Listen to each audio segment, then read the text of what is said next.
আমাদের আছড়া প্রাথমিক বিদ্যালয়ের স্কুলে মাশরুম, সেই মাশরুম রান্না হবে স্কুলে। আমরা অনেকেই খেয়েছি স্কুলের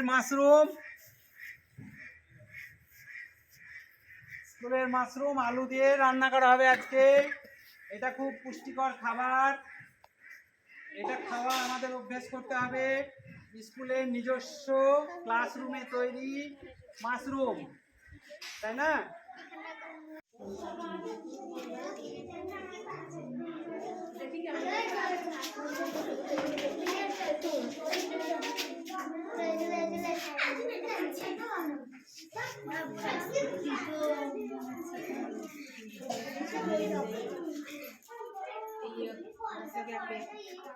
Iya,